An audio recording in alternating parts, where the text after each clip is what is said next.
மிகுந்த கிருபை இரக்கம் இல்லாதவர், बड़ी दया से भरा हुआ परमेश्वर, அருமையான வேளையில் इस अच्छे समय पर நீர் எங்கள் மத்தியில இருக்கிறபடினால நன்றியோடு துதிக்கிறோம், ஸ்தோத்திரிக்கிறோம். आप हमारे बीच में है, इसके लिए धन्यवाद के साथ स्तुति करते हैं। இந்த வேளையில் ஆண்டவரே உம்முடைய வேதத்தை தியானிக்க இருக்கிறோம்.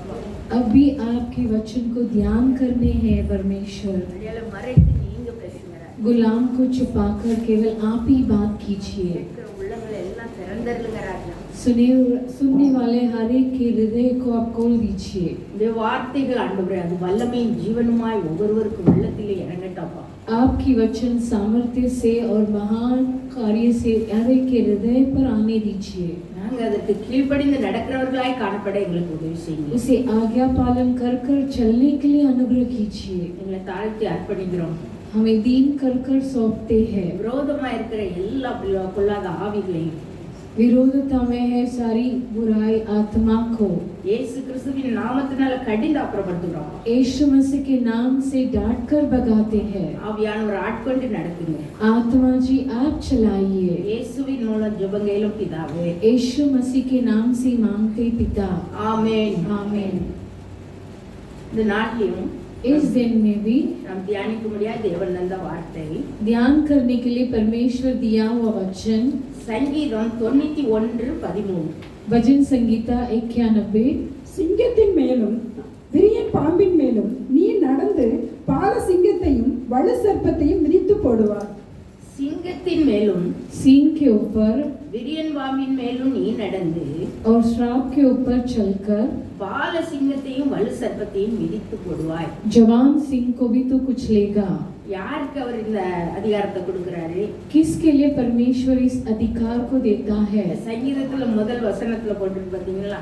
इस अध्याय पर पहला वचन पर लिखा है, உன்னதமானவரின் மறைவில் இருக்கிறவன் சர்வ வல்லவருடைய நிழலில் தங்குவான். அவனுக்கு தான் இந்த ஆசீர்வாதம். जो परम प्रधान के छाए हुए स्थान पर बैठा रहा है, केवल उसी के लिए आशीष है। உன்னதமானவருடைய மறைவில் இருந்தா जो परम प्रधान के छाए पर है, அது எவ்வளவு பெரிய ஆசீர்வாதம் பாருங்க. देखिए वो कितना महान आशीष है। कर देख लीजिए। சிங்கத்தின் மேலும் விரியன் பாம்பின் மேலும் நீ நடந்து तू सिंह और नाग को कुचलेगा। நம்ம அது மேல நடந்து போகணும்னா அது எங்க இருக்குது?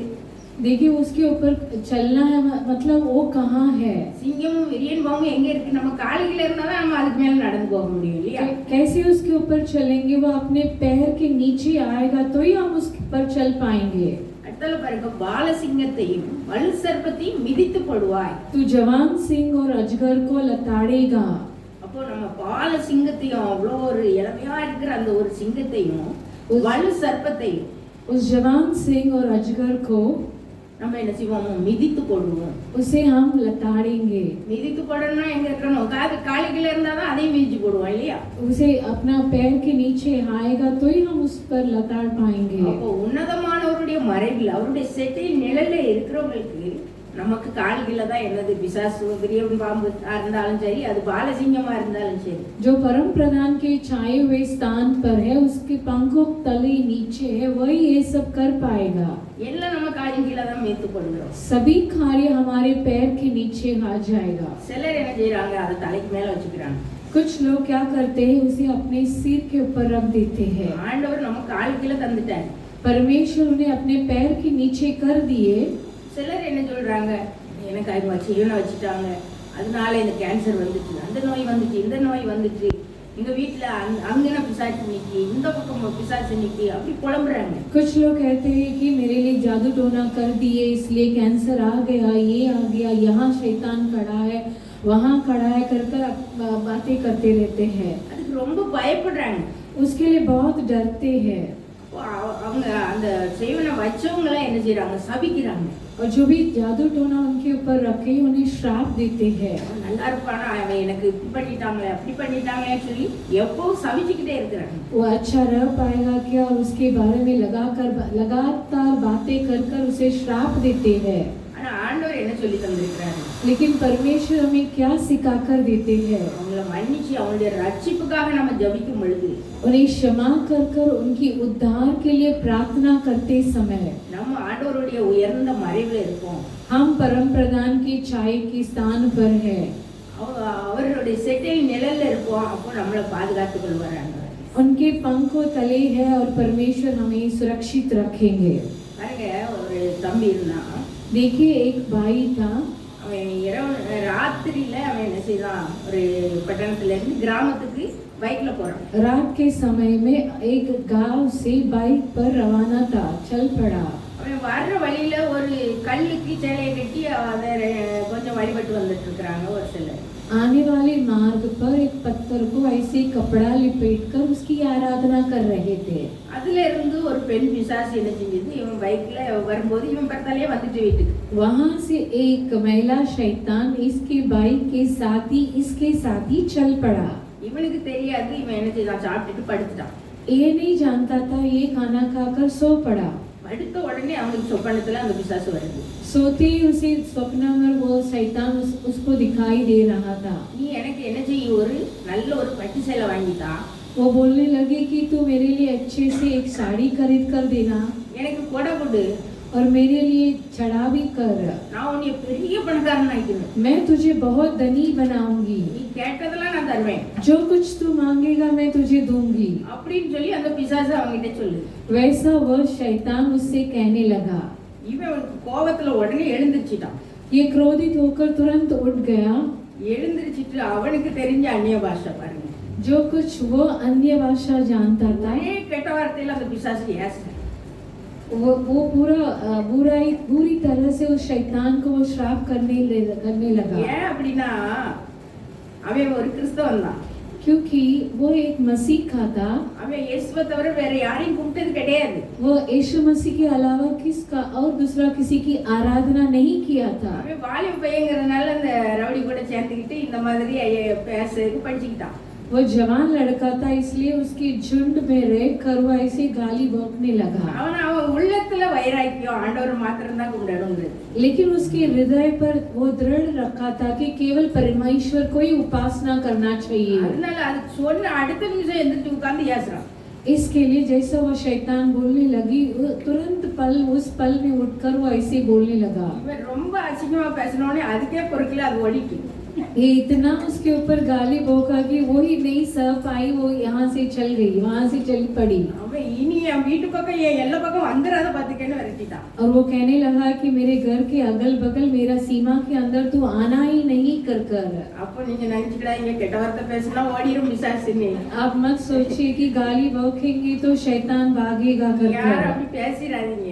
कोई ऐसे बोलना नहीं। ஆமா, கெட்ட வார்த்தை ஒன்று உங்க வாயில் இருந்து புறப்படல் ஆகாதுன்னு வசனம் இருக்கு. बुरे शब्द आपके ओठों में से मुंह में से नहीं निकलना चाहिए कर पवित्र शास्त्र कहती है। அவனுக்குள்ள அந்த வைராக்கியம் இருந்ததுனால उसके अंदर वो दृढ़ था। அது அந்த பிசாசு என்ன செய்ய முடியல, அதால நிக்க முடியல.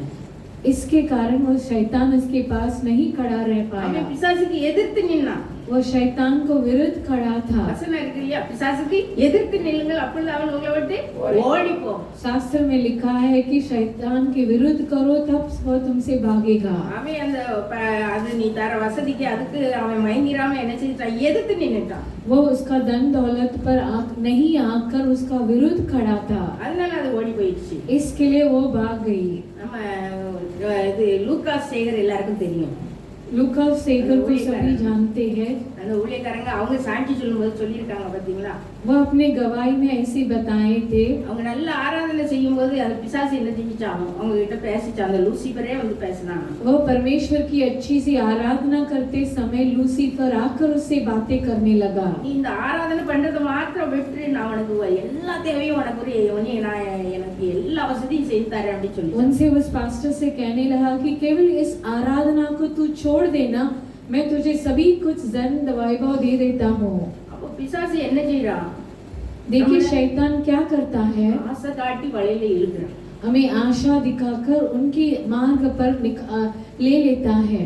அது நமக்கு கால் கீழே தாங்கிறத ஆண்டவர் வெளிப்படையா நமக்கு சொல்லி தந்திருக்கிறார். लेकिन हमारे परमेश्वर हमें सिखाकर दिए कि वह सब हमारे पैरों के नीचे है कर।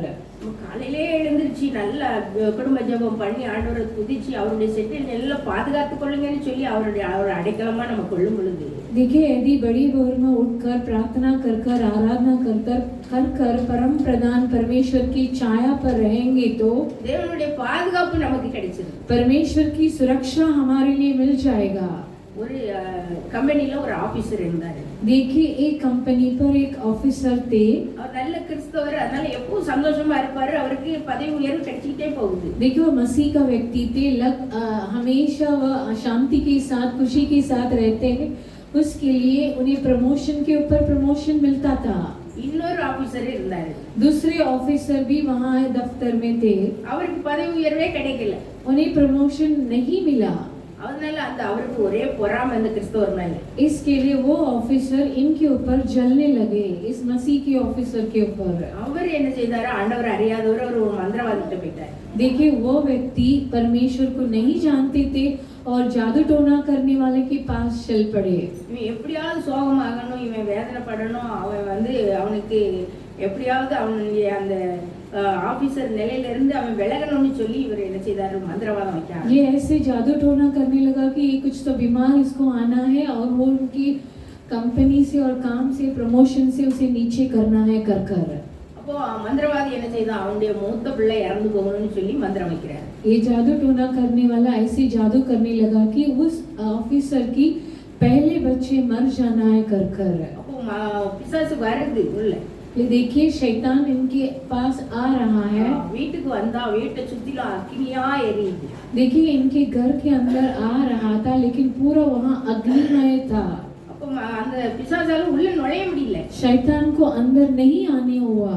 அப்போ பிசாசு திரும்பி மந்திரவாதிட்ட போய் சொல்லுதாங்க, அக்கினியா இருக்கு, என்னால போக முடியல. शैतान वापस उस जादू टोने वाले के पास जाकर कहता है कि मुझे वहाँ नहीं जाने होगा, वहाँ पूरा आग है कर कर. எப்படியாவது உள்ள போ பேரணும்னு சொல்லி திரும்பி அவன். लेकिन वह वापस उसे बेचकर कहता है कि तू कैसा भी जा ना कर कर अंदर. அவன் மந்திரவாதி அதை படப்படுத்தின உடனே இது என்ன செய்யுது? நேரே அவன் ஏவ சொன்ன அந்த ஆபீசர் வீட்டுக்கு போச்சு. लेकिन ये ऐसे उसे वापस बेचता है, इस तकलीफ देता है. इसके लिए वो शैतान क्या करने लगा? जिस ऑफिसर ने जादू टोना करने के लिए बोला था उनके घर पर चला गया. இப்போ அவன் வீட்டுல உள்ள அவனுடைய பிள்ளையை அடிச்சு கொண்டுட்டான். उसके बच्चे को वो मार दिया. அவன் காலையிலே ஓடி வந்து மந்திரவாதிட்டா அவன் பிள்ளையை கொல்ல சொன்னா, நீ என் பிள்ளையே கொன்னுட்டியே. वो बड़ी भोर में आकर उस जादू टोना वाले के पास पूछता है, तुम्हें तो उसके बच्चे को मारने बोला था, तूने मेरे बच्चे को मार दिया कर कर. இதுக்கு அவனுக்கு பணம் கொடுத்தேன், इसके लिए कि मैं तुझे पैसा दिया था. இவ்வளவு பைசா கொடுத்தேன்னு சொல்லி அவன் ஏசுறான். कितना पैसा दिया कर कर उसने चिल्लाने लगा. திரும்பவும் நீ ஏவி விடு அப்படின்னு சொல்லி அந்த மந்திரவாதிட்ட சொல்றான். वापस तो उसे बेच ना कर कर उस जादू टोना वाले के पास कहता है. இவனுக்கு குழந்தை இறந்திருக்கு, அதுக்கு எவ்வளவு வேதனை இருக்கு, அதை போல தானே அடுத்தவங்க அதை நேசிக்க அவனுக்கு தெரியல. देखिए इसका बच्चे को खो बैठा, कितना वेदना भरा था लेकिन वो उसे नहीं जाना. திரும்பியும் அவன் ஏவி விடுதான். वापस उसे बेचता है. திரும்பியும் பிசாசு போய் அவனுடைய ரெண்டாவது பிள்ளையே அடிக்குது. वापस शैतान जाकर उसका दूसरा बच्चा को मारता है. ரெண்டு பிள்ளைகளையும் அவன் ஏவ சொன்னவன் இழந்து போனான். दो बच्चे भी वो खो बैठा ஊரை விட்டு காலி பண்ணி ஓடிட்டான். और अपना गांव छोड़कर भी भाग गया. இப்போ மந்திரவாதிக்கு ரொம்ப ஆத்திரமா இருக்கு. देखिए इस जादू टोना को बहुत गुस्सा आने लगा. நம்ம வச்ச மந்திரம் பழிக்கலையே. देखिए हम जो रखे थे जादू वो सफल नहीं हुआ. அவன் தானாவே வைக்கிறான். वो अपने आप से रखता है. அவனுக்கு எவ்வளவுலாம் மந்திரம் தெரியுமோ அதை செய்து வைக்கான். वो जितना जादू जानता था वो सब इस ऑफिसर के ऊपर वो करने लगा. ஆனா இப்பவும் அந்த பிசாசால உள்ள போக முடியல. திரும்பவும் என்ன செய்யுது? अब भी उस शैतान को वहाँ नहीं जाने के लिए हुआ. மந்திரவாதி பிள்ளையே அடிச்சிட்டு वो उस जादू टोना करने वाले बच्चे को भी मार दिया. காலையிலே மந்திரவாதி ஓடி வரான். ஓடி வந்து இந்த ஆபீசர் கால்ல வந்து விழுறான். सुबह सुबह वो आकर इस ऑफिसर के पैर के तले आकर गिर पड़ता है. ஐயா, உங்களுக்கு எதிராக நான் மந்திரவாதம் பண்ணிக்கிட்டே இருக்கேன், ஆனா ஒண்ணுமே படிக்கல. உங்க வீட்டை சுத்தி அக்னி மதிலா இருக்கு, இது என்ன ரகசியம் அப்படின்னு கேட்டான். साहब मैं तो आपके ऊपर और आपके परिवार के ऊपर जादू टोना कर रहा था लेकिन शैतान नहीं आ पा रहा है. आपके आजू बाजू में आग है, वो क्या है, इसका रहस्य क्या है कर कर पूछने लगा.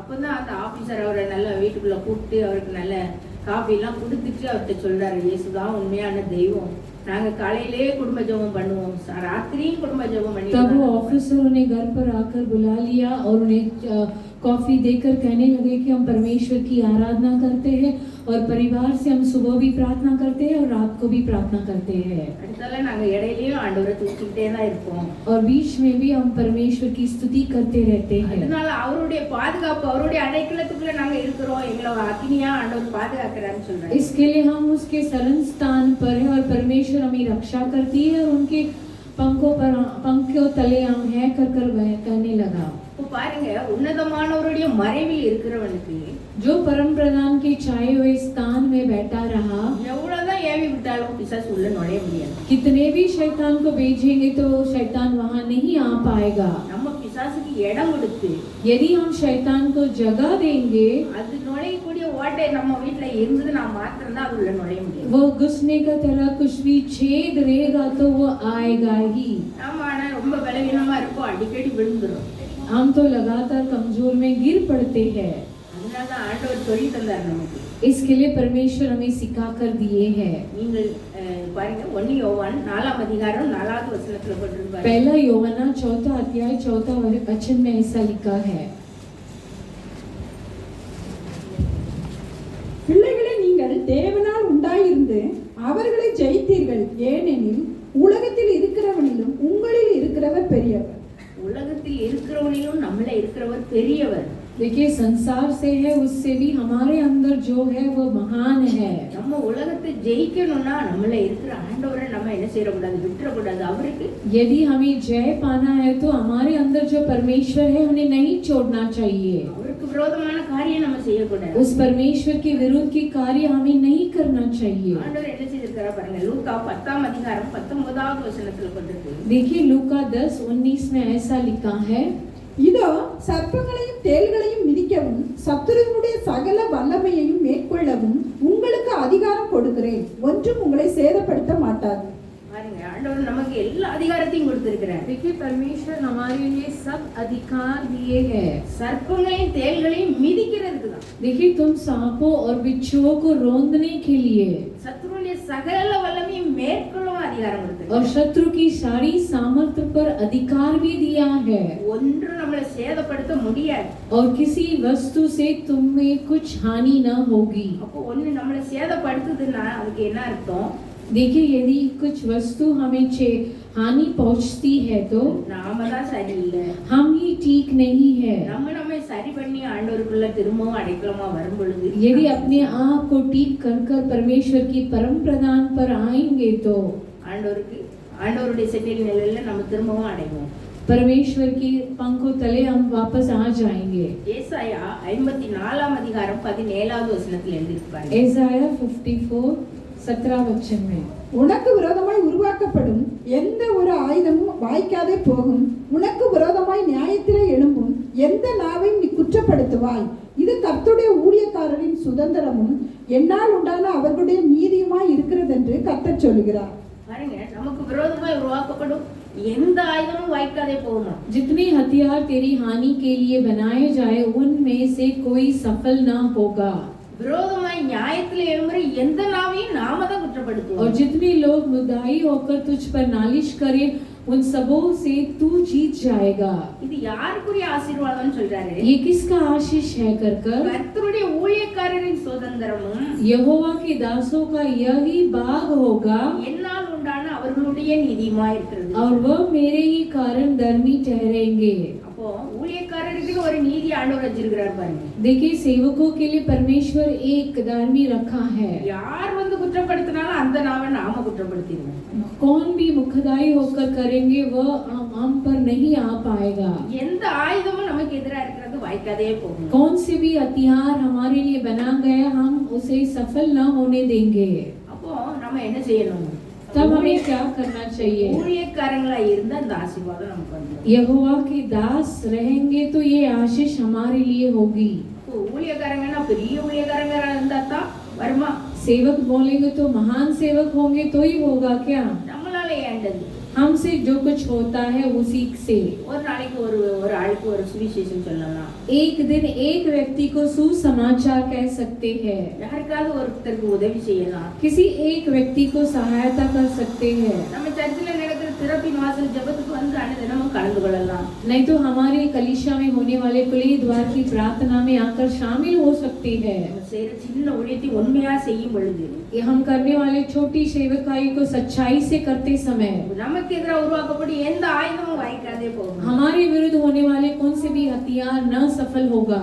நியாயத்துல எழும்புற எந்த நாவும் என்ன செய்யும்? நாம और குற்றப்படுத்தும். जितने लोग मुद्दाई होकर तुझ पर नालिश करें उन सभाओं में से तू जीत जाएगा। ஐயா கூட ஒரு சாட்சி சொல்லி இருக்கிறாங்க. हमारे पासवान गवाही दिए हैं। ஐயா சொன்னாங்க, ஒரு நாள் ராத்திரி அவங்க தூங்கிட்டு இருக்கும்போது அவர் ஆண்டவர் எழுப்பி என்ன செய்தாங்களாம், ஜெபம் பண்ணிக்கன்னு சொன்னாங்க. एक दिन रात सो रहे थे, तभी परमेश्वर उन्हें जगाकर कहने लगा कि उठकर प्रार्थना करना कर कर। ஐயா எழுப்பி ஜெபம் பண்ணும்போது ஒரு தரிசனம். तब पासवान उठकर प्रार्थना करते समय उन्हें एक दर्शन मिला। அதுல எப்படியும் அவங்களுக்கு எதிராக வந்து ஒரு சிலர் கூடி என்ன செய்றாங்க, பில்லி சுனியம் வைத்துக்கிட்டு இருந்தாங்க. उन्हें दिखाई पड़ा कि उनके विरुद्ध मुड़कर कोई जादू टोना कर रहे थे कुछ लोग। ஐயா ஜெபிச்ச உடனே அந்த கை ஒரு பெரிய கையை வந்து என்ன செய்தோம், அவங்கள அப்படியே அடிச்சு போட்டுதுன்னு சொன்னாங்க. पासवान प्रार्थना करते एक महान बड़ा हाथ आकर उसे ऐसे ही मार गिराया। இரவும் பகலும் உண்மையா ஆண்டவருக்கு ஊழியம் செய்யற ஊழியக்காரன் ஆண்டவர் எப்படி பாதுகாக்கிறார் பாருங்க. देखिए दिन रात परमेश्वर की सेवा करने वाले दासों को देखिए कैसा परमेश्वर सुरक्षित रखते हैं। தேவ கரம் பராக்கிரமம் உள்ளது, அது வந்து பராக்கிரமம் செய்தது. परमेश्वर की हाथ पराक्रम करती है, वो पराक्रम काम किया है। ஊழியக்காரருக்கு விரோதமா எழும்புற ஆயுதம் என்ன செய்யுது, வாய்க்காதே போயிடுச்சு. सेवकों के विरुद्ध उठने वाले हथियार न सफल होगा। நாமும் ஒவ்வொரு சின்ன சின்ன ஊழியங்களை செய்தா நமக்கு எதிராக வருகிற ஆயுதங்களும் என்ன செய்யுது, வாய்க்காதே போகும். यदि हम भी कुछ कुछ कार्य परमेश्वर के लिए करेंगे तो हमारे विरुद्ध उठने वाली भी कार्य भी सफल न होगी। எசாயா 59:19 எடுத்து பாருங்க. एसाया 51:19 में ऐसा लिखा है, அப்பொழுது சூரியன் அஸ்தமிக்கும் திசை தொடங்கி கர்த்தரின் நாமத்துக்கும் சூரியன் உதிக்கும் திசை தொடங்கி அவருடைய மகிமைக்கும் பயப்படுவார்கள். வெள்ளம் போல் சத்துரு வரும்போது கர்த்தருடைய ஆவியானவர் அவனுக்கு விரோதமாய் கொடியேற்றுவார். வெள்ளம் போல சத்துரு நமக்கு விரோதமா வந்தால் கர்த்தருடைய ஆவியானவர் என்ன செய்வாராம், शैतान विरुद्ध आएगा तो भी परमेश्वर की आत्मा क्या करेंगे, அவனுக்கு விரோதமா கொடியேற்றுவார். उनके विरुद्ध झंडा फैलाएंगे। ஆவியானவரே வந்து கொடியேற்றும் போது அப்போ எவ்வளவு பெரிய வெற்றியா இருக்கும். देखिए आत्मा तुरंत आकर हमारे लिए झंडा फैलाएंगे। இன்னும் பாருங்க, देखिए சங்கீதம் 7வது அதிகாரம் 2வது வசனத்துல பாருங்க. भजन संगीता 7वां अध्याय 2 वचन, சத்துரு சிங்கம் போல் என் ஆத்துமாவை பிடித்து கொண்டு போய் விடுவிக்கிறவன் இல்லாமையால் அதை பீறாதபடிக்கு என்னை தப்புவி. தாவீது ராஜா எப்படி ஆண்டவர்கிட்ட பிரேயர் பண்றாரு பாருங்க. देखिए दाऊद राजा परमेश्वर की ओर से कैसा प्रार्थना करते हैं। சத்துரு சிங்கம் போல என் ஆத்துமாவை பிடித்து கொண்டு போய் விடுவிக்கிறவன் இல்லாமையால் அதை பீறாதபடிக்கு என்னை தப்புவி. देखिए ऐसा ना हो कि वह मुझको सिंह के समान फाड़ कर टुकड़े टुकड़े कर डाले और कोई मेरा छुड़ाने वाला ना हो।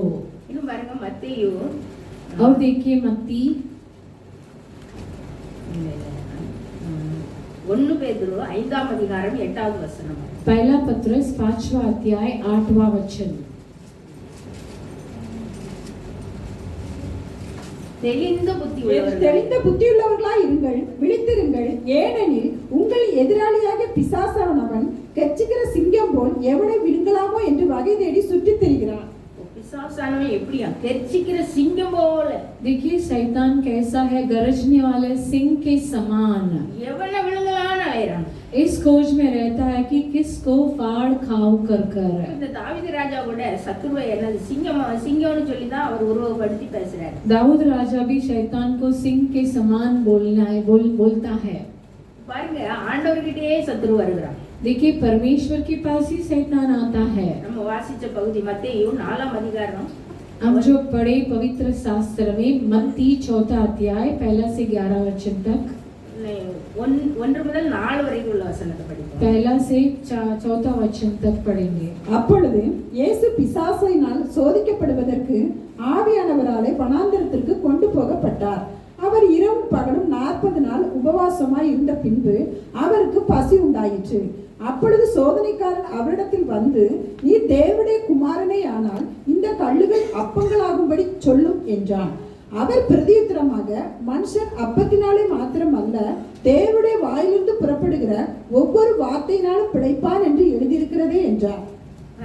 இயேசு பிசாசினால் சோதிக்கப்படுவதற்கு ஆவியானவராலே வனாந்தரத்திற்கு கொண்டு போகப்பட்டார். तब आत्मा यीशु को जंगल में ले गए ताकि शैतान से उसकी परीक्षा हो.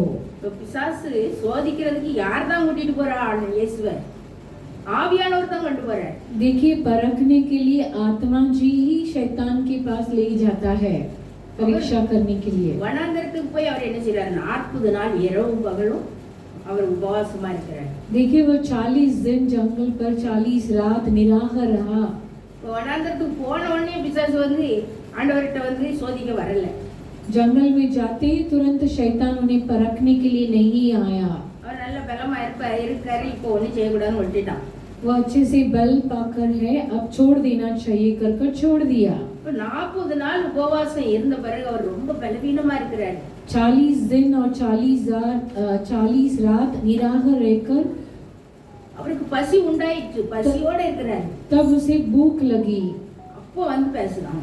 तब परखने वाला आकर बातें करता है. அவன் எப்படி பேசுறான்? நீ தேவனுடைய குமாரனே ஆனால் देखिए, वो कैसा बातें करने लगा, यदि तू परमेश्वर का पुत्र है तो இந்த கல்லுகள் அப்பங்களாகும்படி செய்யும் அப்படின்னு சொல்றான். कह दे कि ये पत्थर रोटियां बन जाए. அவர் மாம்சத்துல இப்போ பசியோட இருக்கிறார். देखिए, अभी वो शरीर में भूखा है, பலவீனமா இருக்கிறார், कमजोर भी है. அப்படி சொல்லி கொடுக்குறான் பாருங்க. देखिए कैसा शैतान उन्हें सिखा कर देते அப்படி हैं. செய்யுங்க. कह दो कि ये पत्थर रोटियां बन जाए. ஆண்டவரும் அவர் பலவீனமா இருந்ததுனால ஏதோ சொல்லுதானேன்னு சொல்லிட்டு உடனே அது செய்யல. देखिए, परमेश्वर भी उनकी बात में नहीं आया. அவர் ஆவியில ரொம்ப பலத்தோட இருந்தார். वो आत्मा में अच्छे से बल में थे. அதனால அவர் என்ன செய்யறாரு? வசனத்தை கொண்டு அவனை ஜெயிக்கிறார். इसलिए परमेश्वर वचन कहकर ही उन्हें विजय किया. மனுஷன் அப்பத்தினால மாத்திரமல்ல, தேவனுடைய வாயிலிருந்து புறப்படுகிற ஒவ்வொரு வார்த்தையினாலும் பிழைப்பான் என்று मनुष्य केवल रोटी ही से नहीं परंतु हर एक वचन से जो परमेश्वर के मुख से निकलता है. பாருங்க, அவர் ஒரு வசனத்தை கொண்டுதான் என்ன செய்தார்? பிசாசை ஜெயிக்கிறார். देखिए, परमेश्वर वचन के द्वारा ही शैतान को जीतते हैं. அடுத்தல பாருங்க, அந்த 5வது வசனத்துல दूसरा वो 5वां वचन में देखिए. அப்பொழுது பிசாசு அவரை பரிசுத்த நகரத்திற்கு கொண்டு போய் தேவாலயத்து உப்பரிக்கையின் மேல் அவரை நிறுத்தி, தேவனுடைய குமாரனையானால் தாழ புதியும், ஏனெனில் தம்முடைய தூதர்களுக்கு உம்மை குறித்து கட்டளையிடுவார். உமது பாதம் கல்லில் இடராதபடிக்கு அவர்கள் உம்மை கைகளில் ஏந்தி கொண்டு போவார்கள் என்பதாய் எழுதியிருக்கிறதே என்று சொன்னார். பாருங்க, ஆண்டவர் அவர் வசனத்தையும் சொல்லி எழுதியிருக்கிறதேன்னு இவனும் அதே போல சொல்லுவாங்க. जैसे परमेश्वर ने कहा कि ऐसा लिखा है कर जो परखने वाला भी उन्हीं के समान बोलता है. அவர் எங்க கொண்டு போகுது? பரிசுத்த நகரம், அதாவது எருசலேமுக்கு கொண்டு போய். देखिए, शैतान उसे पवित्र नगर में से यरूशलेम में लेकर जाकर தேவாலயத்து உப்பரிகையில கொண்டு போய் मंदिर के कंगूरे पर खड़ा किया. அங்க போய் நிறுத்திக்கிட்டு என்ன சொல்லுது? நீர் தேவனுடைய குமாரனானான்னு என்ன செய்யும்? தாழ புதியும். और उसे कहा, यदि तू परमेश्वर का पुत्र है तो अपने आप को नीचे गिरा दे. வசனத்துல எழுதியிருக்க தம்முடைய தூதர்களை அனுப்பி உமக்கு பாதங்களை இடராதபடிக்கு உங்களை என்ன செய்வார்? கைகளை ஏந்தி கொண்டு और போவார். उसने कहा कि क्योंकि ऐसा लिखा है, वो तेरे विषय में अपने स्वर्गदूतों को आज्ञा देगा और वो तुझे हाथों हाथ उठा लेंगे, कहीं ऐसा ना हो कि तेरे पाँवों में पत्थर से ठेस लगे. ரெண்டு வசனத்திலுமே பாருங்க, நீ தேவனுடைய குமாரனே ஆனால் எப்படி அவரை உயர்த்தி சொல்லி அவன் அப்படி தந்திரமா பேசுது பிசாசு. देखिए, ये दोनों वचन में कैसी चालाकी से वो बातें करता है. पर यदि तू परमेश्वर का पुत्र है तो ஆண்டவர் வந்து அவர் வந்து பூமியில மனுஷனா இருந்து பாடுபடதான் வந்தார். देखिए, परमेश्वर इस जगत में मनुष्य के रूप पर अवतार लेकर तकलीफ उठाने के लिए आए थे. அதுதான் பிதாவானவருடைய சித்தமாவும் இருந்தது. वो भी पिता की आशा इच्छा था. ஆனா இவன் பிசாசு வந்து அதை மீறுறதுக்காக இவ்வளவு சொல்லி கொடுக்கான். शैतान उसे उल्लंघन करने के लिए इतना कुछ सिखा कर देता है. அப்போ ஆண்டவர் என்ன செய்யறார்? அடுத்த ஒரு வசனத்தை சொல்றாரு, உன் தேவனாகிய கர்த்தரை பரீட்சை பாராதிருப்பாயா. यीशु मसीह वापस और वचन कहते हैं कि तू प्रभु अपने परमेश्वर की परीक्षा न कर. இப்போ அந்த வசனத்தை கொண்டே அதையும் ஜெயிக்கிறாரு. देखिए परमेश्वर वचन को लेकर ही शैतान को विजय करता है, विजय पाता है। ஒரு நாள் ஒரு பையனுக்கு, ஒரு வாலி பையனுக்கு நான் ஆண்டவரை பத்தி சொன்னேன். देखिए एक दिन एक जवान लड़के को परमेश्वर के बारे में बताने लगी। அவன் ரொம்ப அவன் கிறிஸ்தவன் தான், ஆனாலும் அவன் ஆண்டவருக்குள்ள இல்லை. அதனால நீ நல்ல ஆண்டவர் உன்னை ஆசீர்வதிப்பாருப்பா, நீ நல்ல ஆண்டவரை துதி, நல்ல ஜெபம் பண்ணு அப்படி சொன்ன உடனே அவன் வந்து உடனே சொல்லுதான், वह मसीह का घर का था। मैंने कहने लगी कि तू परमेश्वर की आराधना कर, स्तुति कर, परमेश्वर तुझे बहुत आशीष देंगे कर कर। நான் நிறைய அற்புதம்லாம் செய்வாருன்னு நீங்க சொல்றீங்களா? वो कहने लगा कि आप कहते हैं कि परमेश्वर बहुत अद्भुत कार्य करेंगे कर कर। இன்னும் ஒரு பால் கிடக்கு பாருங்க வீட்டுல, அந்த பால் என்ன செய்யணும், தானா மேல வந்துருட்டோம். இப்போ நீங்க அப்படி ஜெபம் பண்ணுங்க, அது வந்துட்டுன்னா நான் என்ன செஞ்சிடறேன், நான் இயேசுவை நம்பிடுவேன் அப்படின்னு. और वो लड़का कहने लगा कि घर पर देखिए एक बॉल पड़ा है, आप प्रार्थना करिए तो बॉल अपने आप उड़कर ऊपर आना चाहिए, तो मैं आपको विश्वास करूंगा कर कर। ஜெபம் பண்ணி அப்படி செய்யுங்க அப்படின்னு சொல்றான். आप प्रार्थना कर कर ऐसी बॉल को ऊपर उठाइए कर कर। அதுக்குள்ள இருந்து பேசுறது என்னதுதான், பிசாசு தான் இல்லையா? देखिए उस जवान लड़के के अंदर से कौन बातें कर रहा है, शैतान ही बातें कर रहा है। இவன் ஆதியில எப்படி ஆண்டவர்கிட்ட பேசினாலும் அதைத்தான் இன்னைக்கு வரைக்கும் அதே தந்திரம் தான் பண்ணிக்கிட்டு இருக்கான். देखिए शैतान पहले परमेश्वर से कैसे बात कर रहा था चालाकी से, वैसे भी आज भी बातें कर रहा है। அவன் சொல்லிட்டானேன்னு சொல்லி நம்மளும் ஜெபம் பண்ணி கொஞ்சம் மேல தூக்கிடலாம், நம்ம அவன் ஆண்டவரை நம்பட்டும்னு சொல்லிட்டு நம்ம ரொம்ப பக்தி அப்படி இப்படின்னு நம்ம நினைச்சுக்கிட்டு பண்ணியிருக்கோம்னா, देखिए उस लड़के की बात पर आकर अपनी भक्ति को दिखाने के लिए हम प्रार्थना कर कर उस बॉल को प्रार्थना कर कर ऊपर उठाएंगे तो क्या होगा? அன்னைக்கு என்ன செய்வான், அவன் சிரிச்சிருப்பான். उस दिन वह हंस पड़ेगा। ஆண்டவரை என்ன செய்யக்கூடாது, அவருடைய நாமத்தை வீண்ல வணங்க கூடாது, கர்த்தரை பரிச்சை பெறாது. देखिए परमेश्वर की परीक्षा नहीं करना चाहिए और उसके नाम को व्यर्थ में लेना नहीं चाहिए। எந்த இடத்துல அற்புதம் தேவையோ அந்த இடத்துல இருந்து ஜெபம் பண்ணணும். जिस जगह पर अद्भुत कार्य आवश्यक है केवल उसी जगह पर प्रार्थना करना चाहिए। அடுத்தல பாருங்க அவன் எங்க கொண்டு போறான் ஆண்டவரை. देखिए दूसरा वापस देखिए वो शैतान परमेश्वर को कहाँ लेकर जाता है। 8வது வசனத்துல பாருங்க, 8वां वचन में देखिए மறுபடியும் பிசாசு அவரை மிகுந்த உயர்ந்த மலையின் மேல், மிகவும் உயர்ந்த மலையின் மேல் கொண்டு போய் உலகத்தின் சகல ராஜ்யங்களையும் அவைகளின் மகிமையும் அவருக்கு காண்பித்து, நீ சாஷ்டாங்கமாய் விழுந்து என்னை பணிந்து கொண்டால் இவைகளை எல்லாம் உமக்கு தருவேன் என்று சொன்னான். பாருங்க எங்க கொண்டு போயிட்டான், உயர்ந்த மலைக்கு மேல கொண்டு போறான். देखिए शैतान उन्हें एक बड़े ऊंचे पहाड़ पर ले गया அங்க போய் ஆண்டவருக்கு ஒரு டிவி மாதிரி போட்டு காட்டுறான். और वहाँ एक टीवी डालकर दिखाता है, எல்லா ராஜ்யத்தையும் காட்டுறான், सारी जगत के राज्य को उसे दिखाता அதோட है மகிமையெல்லாம் காட்டுறான். और उसका वैभव को भी दिखाता है। இவ்வளவு நேரம் சொல்லிட்டு இருக்கானே தேவனுடைய குமாரனே ஆனால், தேவனுடைய குமாரனே ஆனான்னு சொன்னா, இந்த தடவை அப்படி சொல்லல. देखिए अब तक पहले वचनों में क्या कह रहा था, यदि तू परमेश्वर का पुत्र है, परमेश्वर का है पुत्र कर, लेकिन यह वचन पर उसने वैसा नहीं कहा। அவரை விட தன்னை உயர்த்தி அவன் என்ன சொல்றான், சாஷ்டாங்கமா விழுந்து என்னை பணிஞ்சு கொள்ளுங்க. देखिए परमेश्वर से अपने आप को ऊंचे उठाकर वह कहने लगा कि गिरकर मुझे प्रणाम कर, அப்ப நான் இதெல்லாம் தரேன் அப்படின்னு சொல்றான். तब मैं यह सब कुछ तुझे दे दूंगा। அப்ப ஆண்டவருக்கு எவ்வளவு கோவம் வரும், எல்லாத்தையும் படைத்து அவர் தான் பூமியும் படைச்சவர். देखिए जो परमेश्वर सबको उत्पन्न किया उन्हें कितना क्रोध आना चाहिए। அவர்கிட்டயே வந்து நான் உனக்கு நான் தரேன் இந்த உலகத்தைன்னு சொல்றான். जो सर्व लोग को उत्पन्न किया उस परमेश्वर के पास आकर बोलता है कि मैं तुझे सब कुछ दूंगा कर कर। அதனாலதான் ஆண்டவர் அவனை என்ன செய்யறாரு, அவனுக்கு நியாய தீர்ப்பு கொடுத்து அவனை அக்கினி கடல்ல தள்ளிட்டு தான் அதுக்கப்புறம் என்ன செய்யறாரு, புதிய பூமியை உண்டாக்குவேன்னு சொல்லி இருக்கிறாரு. इसके लिए परमेश्वर शैतान को अग्नि के उस नदी पर डालकर उसे न्याय कर कर परमेश्वर नया पृथ्वी को उत्पन्न करेंगे। அவன் ஆண்டவர் வசனத்தினாலதான் அவனை ஜெயிக்கிறாரு.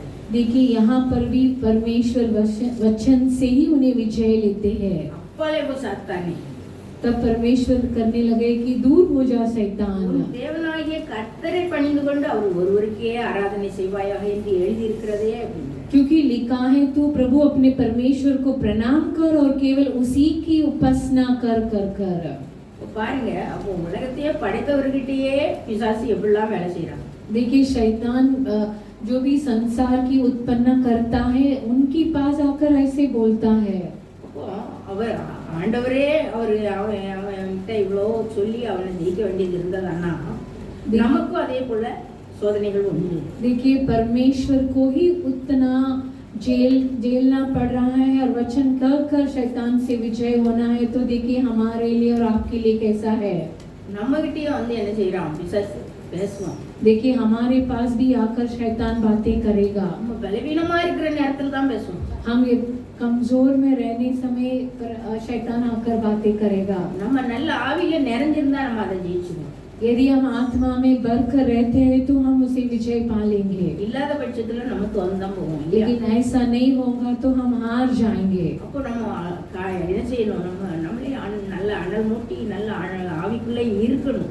देखिए अपने आप को प्रज्वलित कर आत्मा में लगातार भरना चाहिए, நல்ல ஆண்டவரை எப்போ வாயில துதித்து கொண்டே இருக்கணும். लगातार परमेश्वर की स्तुति करते रहना चाहिए। அப்படி இருக்கும் பொழுது பிசாசு என்ன செய்ய முடியாது, நம்மளே ஜெயிக்க முடியாது. ऐसे होते समय शैतान हमें जीत नहीं पाएगा। அதுதான் ஆண்டவர் சொல்லி தந்திருக்காரு. எபேசியர் 6ஆம் அதிகாரம் 12வது வசனத்துல இருக்கு பாருங்க. एफेसियों 6 अध्याय 12 वचन में है, देखिए। ஏனெனில் மாம்சத்தோடும் இரத்தத்தோடும் அல்ல, துரைத்தனங்களோடும் அதிகாரங்களோடும் இப்பிரஜபத்தின் அந்தகார லோகாதிபதிகளோடும் வான மண்டலங்களில் உள்ள பொல்லாத ஆவிகளின் சேனைகளோடும் நமக்கு போராட்டம் உண்டு. பாருங்க, எல்லாத்துலயும் நமக்கு போராட்டம் இருக்கு. देखिए सभी कार्यों में हमारे लिए मल्लयुद्ध है। அந்தகார லோகாதிபதிகளோட நமக்கு போராட்டம் இருக்குது. देखिए प्रधानों से और अधिकारियों से। அதனால தான் ஆண்டவர் அதை ஜெயித்து காட்டி அதை எப்படி ஜெயிக்கணும்னு நமக்கு சொல்லி தந்திருக்கிறார். परमेश्वर खुद विजय होकर हमें कैसे जीतना चाहिए कर सिखाकर दिए हैं। அவர் பாடுபட்டு ரத்தம் சிந்தாததனால அவர் வசனத்தாலேயே ஜெயிச்சார். वो क्रूस बहाकर कुचलाकर वचन से होकर विजय हुए। நம்ம எப்படி செய்யணும், வசனத்தாலும் ரத்தத்தாலும் ஜெயிக்கிறதுக்கு ஆண்டவர் சொல்லி தந்தார். लेकिन हमारे लिए वचन से और लघु के वजह ही हम जीत पाएंगे। இன்னும் பாருங்க, சங்கீதம் 10வது அதிகாரம் 9வது வசனத்துல. और भी देखिए भजन संगीता 10वां अध्याय 9वां वचन में, தன் கெபியில் இருக்கிற சிங்கத்தை போல மறைவில் பதிவிருக்கிறான், ஏழையை பிடிக்க பதிவிருந்து ஏழையை தன் வலைக்குள் இழுத்து பிடித்துக் கொள்கிறான். யாரை பத்தி சொல்லி இருக்கிறார் தாவீது ராஜா? किसके बारे में दाऊद राजा कहते हैं? துன்மார்க்கரை பத்தி சொல்றார். बुरे व्यक्तियों के बारे में। துன்மார்க்கர் எப்படி இருக்காங்களா, தன் கெபியில் இருக்கிற சிங்கத்தை போல மறைவில் பதிவு இருக்கிறான். बुरे व्यक्ति कैसे है कि जैसा सिंह अपनी जाड़ी में वैसा ही वहाँ भी है, चुपकर गात में बैठा करता है। அவன் ஏழையை பிடிக்க பதிவிருந்து ஏழையை தன் வலைக்குள் இழுத்து கொள்கிறான். और वो दीन को पकड़ने के लिए गांठ लगाए रखता है और दीन को अपने जाल में फंसाकर घसीट लेता है। பாருங்க, சங்கீதம் 17:12 போட்டிருக்கு. और भी देखिए भजन संगीता 17:12 में लिखा है, பீறுகிறதற்கு ஆவலுள்ள சிங்கத்துக்கும் மறைவிடங்களில் பதிவிருக்கிற பால சிங்கத்துக்கும் ஒப்பாய் இருக்கிறார்கள். அந்த துன்மார்க்கன் எப்படி இருக்கிறாங்களா, देखिए वो बुरा मनुष्य कैसा है कर பீறுகிறதற்கு ஆவலுள்ள சிங்கத்துக்கு மறைவிடங்களில் பதிவிருக்கிற பால சிங்கத்துக்கும் ஒப்பாயிருக்கிறார். और उस सिंह के समान है जो अपने शिकार की लालसा करता है और जवान सिंह के समान गात लगाने के लिए स्थानों में बैठा रहता है। இப்போ பாருங்க, பீறுகிறதற்கு ஆவலுள்ள சிங்கம்னா அது எப்படி அப்படி வாயை பிளந்துகிட்டு அது அவ்வளோ ஒரு வெறியோட அது வந்து கடிக்கிறதுக்கு வரும் இல்லையா? देखिए अपने शिकार को देखते हुए लालसा कर अपना मुंह कितना बढ़ा कर दिखाता है। அப்படிதான் துன்மார்க்கர் நமக்கு எதிராக இருக்கிறாங்க. ऐसे ही बुरे व्यक्ति हमारे विरुद्ध में खड़े होते हैं। பாருங்க, தானியேல் இருந்தாரு. दानियेल था। தானியேல் 6ஆம் அதிகாரம் எடுத்து வச்சுக்கோங்க. दानियेल 6वां वचन को अध्याय को निकाल कर रख दीजिए। தானியேல் 6ஆம் அதிகாரத்துல மட்டும் பாருங்க. दानियेल 6वां अध्याय में ऐसा लिखा है, தானியேல் என்ன செய்தாரு, அந்த தரியு ராஜா வந்து தானியேலை வந்து பிரதானிகளுக்கும் தேசாதிபதிகளுக்கும் எல்லாருக்கும் மேல அவரை உயர்த்தி வைக்கணும்னு சொல்லி அவர் தரியு ராஜா ஆசைப்பட்டு இருக்கிறார். देखिए दरियो राजा चाहते हैं कि दानियल को सभी अधिपतियों से और प्रधानों से ऊपर रखना चाहते थे। ஏன்னா தானியேல் வந்து ரொம்ப அவருக்குள்ள ஒரு விசேஷித்த ஆவி இருக்குதுன்னு சொல்லி அவர் அந்த ராஜாவும் நம்புறாரு. देखिए वो राजा जानते थे कि दानियल के अंदर एक विशेष आत्मा है कर। ஆனா இந்த மனுஷர்கள் என்ன செய்யறாங்க, அவனை அந்த எல்லாருக்கும் மேல 2வது வசனத்துல போட்டு பாருங்க. देखिए दूसरा वचन में लिखा है, 6ஆம் அதிகாரம் 2வது வசனம், ராஜாவுக்கு நஷ்டம் வராதபடிக்கு அந்த தேசாதிபதிகள் கணக்கு ஒப்புவிக்கிறதுக்காக அவர்களுக்கு மேலாக 3 பிரதானிகளையும் ஏற்படுத்துவது தரியுவுக்கு நலமென்று கண்டது. இவர்களில் தானியேல் ஒருவனாய் இருந்தான். அடுத்து வாசிங்க. இப்படி இருக்கையில் தானியேல் பிரதானிகளுக்கும் தேசாதிபதிகளுக்கும் மேற்பட்டவனாய் இருந்தான். தானியேலுக்குள் விசேஷித்த ஆவி இருந்தமையால் அவனை ராஜ்யம் முழுமைக்கும் அதிகாரியாக ஏற்படுத்த ராஜா நினைத்தான். பாருங்க, 120 தேசாதிபதிகள். देखिए 120 अधिपतियों அவங்க எல்லாருக்கும் மேல ஒரு 3 பிரதானிகள். और उनके ऊपर प्रधान रखने के लिए 3 अधिपतियों. அவங்க எல்லாருக்கும் மேல யார வைக்கணும்னு நினைச்சிருக்கிறார் ராஜா? தானியேலை வைக்கணும். और उस 3 अधिपतियों से अधिक प्रतिष्ठा किसे रखनी चाहते थे? दानियल को रखना चाहते थे. அப்போ இந்த பிரதானிகள் தேசாதிபதிகள் எல்லாருக்கும் யார் மேல பொறாம வந்துட்டு? தானியேல் மேல பொறாம வந்துட்டு. देखिए ये अधिपतियों और प्रतिष्ठों को सबको जलन आने लगा दानियल के ऊपर. அவனுக்கு அந்த பதவி கிடைக்க முடியாதபடிக்கு என்னதை செய்யலாம் அப்படின்னு சொல்லி இவங்க எல்லாம் திட்டமிட்டுறாங்க. देखिए उसे उस पद नहीं मिलना चाहिए कर ये सब चालाकी से काम कर रहे हैं. தானியேலை பிடிக்கணும்னா அவனுடைய வேத விஷயத்துல மாத்திரம் தான் பிடிக்க முடியும்னு அவங்களுக்கு தெரியுது. यदि दानियल को पकड़ना चाहते हैं तो केवल पवित्र शास्त्र के काम पर ही उसे पकड़ा जा सकता है. ராஜா கிட்ட போய் சொல்றாங்க, 30 நாள் அளவும் யாரும் என்ன செய்யக்கூடாது, அந்த எந்த ஒரு மனுஷங்கிட்டையும் எந்த ஒரு தெய்வத்துக்கிட்டையும் என்ன செய்யக்கூடாது, அவங்க விண்ணப்பிக்க கூடாது. देखिए वो राजाओं के पास जाकर ये अधिपति लोग कहते हैं कि 30 दिनों तक किसी के पास नहीं और किसी देवता की उपासना नहीं करना चाहिए. அது ராஜா கிட்ட மட்டும்தான் கேட்கணும் அப்படின்னு சொல்லி என்ன செய்யணும், ஒரு கட்டளை, ஒரு உறுதியான தாக்கீது உண்டாக்கப்படணும்னு சொல்லி அவங்க எல்லாரும் और केवल राजा के पास ही वैसे करना कर वो दाखिल करने लगे.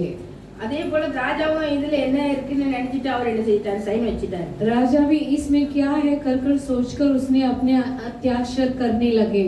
தானியேலுக்கு இதெல்லாம் தெரியும், பத்திரத்துக்கு கையெழுத்து வச்சாச்சு, ஒரு சட்டம் வந்துட்டு அப்படின்னு தெரிந்த பொழுதும் देखिए दानियल सब इसे जानता था कि ऐसा आज्ञा आ गया और राजा उसमें हत्याशा कर चुके हैं कर அவர் தன் மேலறையில போய் वो अपने कोठरी पर जाकर எருசலேமுக்கு நேரா பலகணிகள் அந்த ஜன்னல் திறந்திருக்க अपने खिड़की के द्वार को यरूशलेम की ओर खोल कर அவன் எப்போதும் ஜெபம் பண்ணிட்டு வந்த மாதிரியே அதுலயே நின்னு முழங்கால் போட்டு ஜெபம் பண்றான். लगातार हमेशा वो कैसा प्रार्थना कर आ रहा था, उसी समान घुटना टेक कर प्रार्थना करने लगा. இந்த மனுஷங்க எதிர்பார்த்ததே அதுதானே, அதுதான் சிங்கம் போல பதிவிருக்கிறாங்க.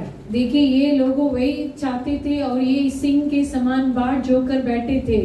ராஜா உடனே அவனை பிடிச்சி என்ன செய்யாச்சு, ராஜா கிட்டையும் சொல்லி உடனே ராஜா என்ன செய்தாரு, கெபிலையும் போட்டாரு. அவராலையும் காப்பாற்ற முடியல. देखिए ये सब सभी को मालूम पड़ने लगा तो वो दानियल को पकड़कर और राजा के अनुमति लेकर सिंह के गुफा पर डाल दिए. राजा भी कुछ नहीं कर पाए. தானியேல் 3 நேரமும் அவர் ஜெபம் பண்றவர். देखिए दानियल 3 बार प्रार्थना करते हैं एक दिन. அவர் ஆண்டவருடைய அடைக்கலத்துக்குள்ள இருக்கிற மனுஷன். वह परम प्रधान की छाया पर रहने वाला मनुष्य. அவர் சிங்கத்தோட வாயை கட்டி போட்டு அவர் விடுவிக்கிறார். देखिए सिंह के मुंह को बांधकर दानियल को परमेश्वर छुड़ाते हैं. ஆண்டவர் சிங்கத்தின் மேலன்னு அந்த துன்மார்க்கரை பத்தி தான் சொல்றாங்க. देखिए सिंह किसके समान है? बुरे व्यक्ति. அப்படிதான் தாவீது ராஜா சொல்றாரு. वैसे दाऊद राजा कहता है. ஆண்டவர் உண்மையாவே உள்ள சிங்கத்துக்கும் தப்பிச்சிட்டாரு. और परमेश्वर सच्चा सिंह के मुंह को भी बांधकर बचा दिए. அப்போ சத்துரு சிங்கம் போல வந்தாலும் शत्रु सिंह के समान आते समय துன்மார்க்கர் நமக்கு எதிரா வந்தாலும் बुरे मनुष्य हमारे विरुद्ध आने पर உன்னதமானவருடைய உயர் மறைவுல இருக்கும் பொழுது जो भी परम प्रधान की छाया पर रहते हैं ஆண்டவருடைய பாதுகாப்பு நம்ம எல்லாருக்கும் கிடைக்குது. परमेश्वर की सुरक्षा हम सबके लिए मिलता है. அதனால நாம என்ன செய்வோம், इसके लिए हम क्या करेंगे? அவருடைய பாதுகாப்புக்குள்ள அந்த உன்னதமானவருடைய மறைவுல சிட்டைகளின் நிழல்ல தினம் நம்ம அடைந்து தினம் நம்ம இந்த உலகத்தை வெற்றி கொள்ளணும். देखिए उस परम प्रधान की छाए हुए स्थान में और सर्वशक्तिमान की छाया में टिकाना पाना चाहिए. கர்த்ததாமே இந்த வார்த்தைகளை ஆசீர்வதிப்பார். परमेश्वर ही इस वचन को आशीष करेंगे. ஜெபம். प्रार्थना. இந்த கிருபை இரக்கமுள்ள ஆண்டவரே, बड़ी दया से भरा हुआ परमेश्वर, அப்பா நீங்க எவ்வளவு பெரிய ஆசீர்வாதத்தை எங்களுக்கு தந்திருக்கீங்க. देखिए आप कितना महान आशीष को हमें दिए हैं. உங்களுடைய சிட்டைகளின் நிழல்ல வந்து நாங்க அடையும் பொழுது ஆண்டவரே, देखिए आपके सर्वशक्तिमान की छाया में टिकाना पाते समय சிங்கத்தின் மேலேயும் விரியன் பாம்பின் மேலேயும் நாங்க நடந்து सिंह और नाग नाग को हम कुचलेंगे। பால சிங்கத்தையும் வலு சர்ப்பத்தையும் நாங்க மிதித்து போடும்படியா எங்க காலிங்கில நீ ஒப்பு और கொடுத்திருக்கிறீர்கள். जवान सिंह और अजगर को लताड़ने के लिए उन्हें हमारे पैरों तले आप दबा दिए। இந்த ஆசீர்வாதத்தை ஆண்டவரே நாங்க தினமும் நாங்க நல்லா ஜெபித்து ஆண்டவரே உம்முடைய செட்டைகளில் நிழல்ல இருக்கும் பொழுது எங்களுக்கு ஒரு சேதமும் இல்லாம நீங்க பாதுகாக்க வல்லவரா இருக்கிறீர்கள். इस वचन के अनुसार आपकी आराधना करते आपके सर्वशक्तिमान परम प्रधान की छाया पर आते समय நாங்க உம்மை விட்டு விலகும் பொழுது ஆண்டவரே यदि हम आपसे दूर होंगे तो அப்பா சத்துரு ஆண்டவரே நுழைந்து அவனுக்கு இடம் கொடுக்கும் பொழுது அவன் எங்களுக்குள்ள நுழைந்து எங்களை படாப்படுத்துறான். शैतान को जगह देते समय वह हमारे पास आकर हमें तकलीफ देता है। இந்த நாளிலும் ஆண்டவரே நீர் எப்படி அந்த பிசாசை ஜெயித்தீரோ इन दिनों में परमेश्वर आप जैसा उस शैतान को विजय किए, அந்த தானியேல் அவர் எப்படி ஜெபித்து அவர் ஜெயம் எடுத்தாரோ जैसे दानियल प्रार्थना कर कर विजय हुए, அதுபோல நாங்களும் எப்பொழுதும் ஜெபிக்கிறவர்களாய் காணப்பட वैसे हम भी लगातार प्रार्थना करते हुए ஒவ்வொரு நாளும் உடைய அடைக்கலத்துக்குள்ளாய் இருக்க எங்களுக்கு கிருபை பாராட்டுங்க. हर पल आपके परम प्रधान सर्वशक्तिमान के छाये तले आने के लिए अनुग्रह कीजिए। இந்த நாளில் அந்த ஆசீர்வாதம் எங்கள் ஒவ்வொருவருக்கும் உரித்தாகட்டப்பா. इस दिनों में वह आशीष हमारा होने दीजिए। அப்பா உடைய செட்டையின் நிழலில் நாங்கள் எப்பொழுதும் இருக்கும்படியான கிருபை எங்களுக்கு தாரும். आपके सर्वशक्तिमान की छाया पर रहने के लिए हमें लगातार अनुग्रह कीजिए, ஆசீர்வதிங்க. आशीष कीजिए। இயேசுவின் மூலம் ஜெபங்கேலும் பிதாவே. यीशु मसीह के नाम से मांगते हैं पिता, ஆமென். आमीन।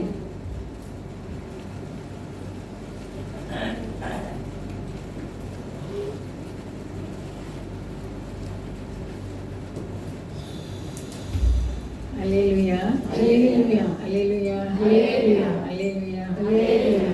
உன்னதமானவரின் மறைவில் இருக்கிறதுனா என்னது? देखिए, परम प्रधान के छाये हुए स्थान बैठा रहना मतलब மனசுல பட்டது சொல்லுங்களேன். ஆ? எனக்கே கேட்கல. வசனத்தின்படி நடக்குது. वचन के अनुसार जो भी चलते हैं। ஆண்டவர்கிட்ட நம்ம என்ன கற்றுக்கொள்வோம்?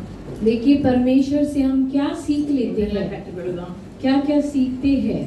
அவங்க நல்ல பரிசுத்தவான்கள், உன்னதமானவருடைய மறைவில் இருக்கவங்களுக்கு என்னெல்லாம் நடக்கும்னு சொல்லி முடிச்சிட்டாங்க. वह बहन कहने लगी, जो भी परम प्रधान की छाया पर रहते हैं पवित्र लोग, उनके लिए क्या क्या आशीष मिलेगा कर कर वो बोल दिए। ஆண்டவர்கிட்ட என்ன கற்றுக்கொள்கிறோம்? परमेश्वर से हम क्या सीखते हैं, बहुत कुछ सीखते हैं। அதெல்லாம் அன்பு.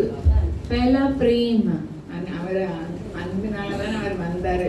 देखिए, प्रेम के द्वारा ही परमेश्वर यहाँ संसार पर आए। எனக்கு உங்களுக்கு எல்லாம் அன்பு இருக்கா? मेरे अंदर और आपके अंदर वो प्रेम है क्या? யாராவது நமக்கு விரோதமா பேசினா எப்படி இருக்கும்? कोई हमारे विरुद्ध बोलेंगे तो हम कैसे बर्ताव करते हैं। அல்லேலூயா हालेलुया। அன்பு நம்மால முடியாது. தேவ அன்பு நம்ம எல்லாருக்கும் ஊட்டப்பட்டிருக்குது. देखिए, परमेश्वर के प्रेम हमारे अंदर उंडला गया है, लेकिन हमसे नहीं होगा। பைபிள் பூரா அன்பிலே நடந்து கொள்ளுங்கள்னு தான் சொல்லியிருக்கு. पवित्र शास्त्र पूरा लिखा है कि प्रेम में चलो कर कर। மகாத்மா காந்தி சொன்னாங்களா, ஒரு கிறிஸ்தவங்க அந்த கிறிஸ்து மாதிரியே இருந்தாலும் இந்த உலகமே மாற்றப்படுவாங்க. महात्मा गांधी कहने लगे कि एक व्यक्ति मसीह के समान रहेंगे तो ये पूरा संसार बदल जाएगी।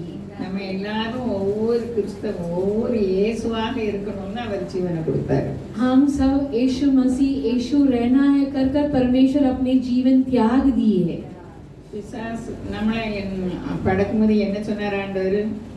हमें परमेश्वर उत्पन्न करते समय क्या कहे? ஆண்டு கொள்ளுங்கள், सभी को राज कर लो। நம்மளுக்கு ஆளுகை இருந்ததுன்னா அப்புறமே யாரு? देखिए, हमारे अंदर राज करना है तो हम सब कौन है? இல்ல நம்ம ஆளுகை நம்ம ஆளுதோன்னா நம்ம யாரு? हम राज करते हैं तो हम कौन है? நம்மள ராஜ்யரீக ஆசாரிய கூட்டம்னு நினைக்கிறாங்க. हम राजाओं और याजकों है कर कर हम आज वचन देखने लगे। யாபேஸ் பேசுனாங்கள, याबेश पासवान बातें करने लगे।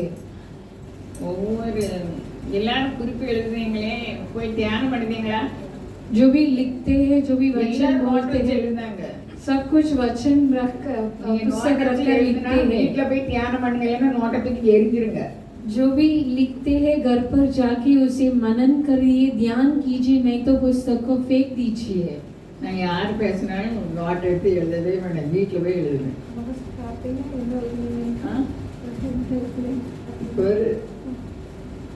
அப்ப அது என்ன இருக்கு எனக்கு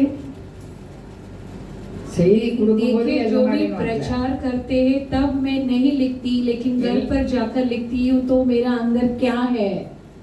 வீட்டில் போய் அங்க என்ன பேசினாங்கன்னு எழுதுவேன். घर पर जाकर याद அப்ப कर எனக்கு என்ன लिखे இருக்கு तो मेरे अंदर क्या है, சொல்லுங்களேன். பெருமை இருக்கு. तो मेरे अंदर क्या है, घमंड है। ஒவ்வொரு துன்பமா ஒவ்வொரு நம்ம ஆராய்ந்து பார்த்தா நம்மளுக்கு அவருடைய நாமத்தை கருத்திருக்க நம்மளுக்கு சலுகையே अनुमति देखिए हमारे हर एक कार्य को हम जांच कर देखते हैं तो परमेश्वर के कार्य में बोलने में हमारे अंदर कुछ भी योग्यता नहीं है। நான் நினைச்சேன் ஒவ்வொரு செய்தி யாபேஸ் கொடுக்கத உங்ககிட்ட கேள்வி கேட்கணும்னு நினைச்சேன். मैं सोचने लगी कि जो भी पास्टर याबेश पासवान देते हैं, प्रचार करते हैं, उसके बारे में आपसे प्रश्न पूछना चाहती थी। வீட்டில் போய் நான் எழுதுது எனக்கா அந்த அவங்க வார்த்தைகள் பூரா பிடிச்சிருந்தா யார் செய்தி கொடுத்தாலும் அது ஜீவன் உள்ளதா இருந்தா உடனே வீட்டில் போய் எழுதுது. मैं जो भी वचन मुझसे बातें करता है और जो मैं सोचती हूँ कि वह ये वचन पूरा जीवन से भरा है, वैसे सोचने वाले सभी व्यक्तियों की प्रचार को मैं घर पर जाकर लिखती हूँ। எல்லாமே ஜீவன் உள்ளதுதான். सब वचन जीवन से भरा है। அதான் நீங்க நிறைய பேர் நான் நோட்ல எழுத பார்க்கேன். मैं कई लोगों को अपने नोट पर लिखते हुए देखती हूँ। வீட்டில் போய் பார்த்தீங்களா? घर पर जाकर देखते हैं क्या है क्या नहीं। நடைமுற வாழ்க்கையில நம்ம இயேசுவை நம்ம தரிச்சிருந்தோம்னா பிசாசு மேல நடப்போம். நம்ம देखिए यदि अपने चाल चलन पर यीशु मसीह को ग्रहण किए पहने हैं तो हम शैतान को कुछ लेंगे। அவர் ஒப்பு கொடுப்பாரு, ஆனா ஒவ்வொரு நாள் நடத்துவாரு. देखिए परमेश्वर ही कुछ सौंपेंगे, खुद भी हमें चलाएंगे। சொல்ல முடியங்களே, நான் அதிகாரமா கேட்டோன்னேப்பா. நீங்க யாரெல்லாம் எழுதுங்க கை வச்சுங்க. जो भी लिखते हैं हाथ ऊपर उठाइए। வீட்ல போய் தியானிக்கீங்களா? घर पे जाकर उसे ध्यान करते हैं क्या? கிடைச்சாலும் கிடைக்காட்டாலும் நீங்க ஜெப நேரத்துல தியானிக்கதே ஒரு வல்லமை கிடைக்கும். समय मिलने दो या नहीं मिलने दो, जांचने पर तुम्हारे अंदर बल आएगी। ரொம்ப நாளா நான் நோட்ல எழுத மாட்டேன், ஆனா வீட்ல போய் எழுதுவேன். देखिए बहुत दिनों तक मैं नहीं लिखती थी, लेकिन घर पर जाकर मैं लिखती हूँ। அது நல்ல பழக்கம் கிடையாது. वो भी एक अच्छी आदत नहीं है। அவர் சொன்ன எவ்வளவு உலக அதிபதி, அவருக்கு எல்லாமே தெரியும், நமக்கு கற்றது கைமண் அளவுன்னு சொல்லி. देखिए वो संसार की अधिपति है, वो सब कुछ जानता है, लेकिन हम जो जाने हैं वो हमारे हाथों की मुट्ठी की ज्ञान है। இப்போ என்ன செய்தி நம்ம கேட்டோம்? देखिए हम क्या वचन अब सुने। உன்னதமானவரின் மறைவில் இருக்கிறவன் நமக்கு அதிகாரம் கொடுத்திருக்கார்। देखिए हमारे लिए अधिकार दिए, क्योंकि हम परम प्रधान के छाए हुए स्थान पर बैठे हैं। அந்த அதிகாரத்தை நம்ம வச்சுக்கிடணும்னா என்ன செய்யணும்? उस अधिकार को अपनाना चाहिए तो हमें क्या करना चाहिए? சாலமோனுக்கு அதிகாரம் கொடுத்தாரு, सुलेमान को परमेश्वर अधिकार दिए। அதுக்கு பிறகு தாவீதுக்கு அதிகாரம் கொடுத்தாரு, दाऊद को भी अधिकार दिए। தாவீதுக்கு ஆண்டவர் தெரிந்து கொண்டேன்னு அதிகாரம் கொடுத்தாரு, ரெண்டாவது சாலமோன் கொடுத்தாரு। पहले दाऊद को चुन लिया है कर अधिकार दिया, दूसरा सुलेमान को भी दिए थे। சாலமோன் மேல என்ன அன்பா இருக்காரு ஆண்டவர்। देखिए सुलेमान के ऊपर परमेश्वर कितना प्रेम रखे हैं। நான் அவனுக்கு முன்பாக அவனுக்குள்ள அதிகாரத்தை பறிக்க மாட்டேங்கிறார், அது என்ன அன்புன்னு தெரியல, எனக்கு புரியல। देखिए परमेश्वर की प्रेम को जान लीजिए कि उनके सामने में उसकी अधिकार को नहीं चुनूंगा कर நான் என்னத்துக்கு வரேன்னு சொன்னா, मैं किसके लिए किस बात पर आ रही हूँ? मैं और आप मसीह के लोग हैं। நமக்கு விரோதமா எழும்பும் எல்லா ஆயுதமும் வாய்க்காதேன்னு தாய் சொன்னாங்க। वह बहन कहने लगे कि जो भी हथियार हमारे विरुद्ध उठती है वह न सफल होगी कर। நமக்கு விரோதமா எல்லாரும் வெளிப்பக்கமா ஒவ்வொன்னா பேசுவாங்க। देखिए हमारे बारे में हमारे अंजाम में कुछ न कुछ कहेंगे, அது ஒரு ஆயுதம் தான்। वह भी एक हथियार है। ஆனா அதை நம்ம எப்படி சமாளிக்கணும்? देखिए लेकिन उस हथियार को हम कैसे संभालते हैं? நமக்குள்ள கோல சொல்லிதான் இருக்கிறதுனால எங்க எது நடந்தாலும் தெரிஞ்சுக்கிறோம்। देखिए हमारे बारे में चुगली लगाते हैं तो हम जान लेते हैं जो लोग கோலத்தெல்லாம் இருக்கணும், நல்ல மேய்ப்பெல்லாம் என்னெல்லாம் நடக்கும் நம்ம தெரிஞ்சுக்கிறோம்। देखिए अच्छे कलीसिया की चरवाह में क्या क्या होता है वह हम जान लेते हैं। இப்போ ஒரு முக்கியமானது உங்களுக்கு சொல்ல போறேன்। देखिए और अब मैं एक अहम बात कहने वाली हूँ। பெங்களூர்ல இருந்து தானே கணவன் மனைவி வந்து நிலைமைப்பெல்லாம் சொன்னது தெரியுமா உங்களுக்கு? அவங்களுக்கு தாராவியே தெரியாது. देखिए बेंगलुरु से एक पति और पत्नी धारावी को नहीं जानते हैं, लेकिन धारावी में आकर ஆனா ஆண்டவர் பேசிக்கிட்டே இருக்காரு, தாராவை பற்றி சொல்லு, தாராவை பற்றி ஜெபம் பண்ணணும்னு சொல்லுன்னு சொல்லிக்கிட்டே இருக்காங்க. लेकिन परमेश्वर उनसे बात कर रहे हैं कि धारावी के बारे में बोलना कर रहे हैं। இப்ப அவங்க என்ன செய்தாங்க, தாராவி எங்க இருக்குன்னு விசாரிச்சு வந்து சேர்ந்துட்டாங்க. वो पति और पत्नी पूछताछ कर धारावी कहाँ है कर ढूंढ कर आने लगे। தாராவை பற்றி ஜெபம் பண்ண சொல்லியிருக்காரு ஆண்டவர். அதனால நீங்க எல்லாருமே தாராவை பற்றி ஜெபம் பண்ணுங்க. परमेश्वर धारावी के लिए प्रार्थना करने के लिए चाहते हैं, सभी लोग धारावी के लिए प्रार्थना करें। என் இஷ்டத்துக்கு பேச முடியாதுல்ல.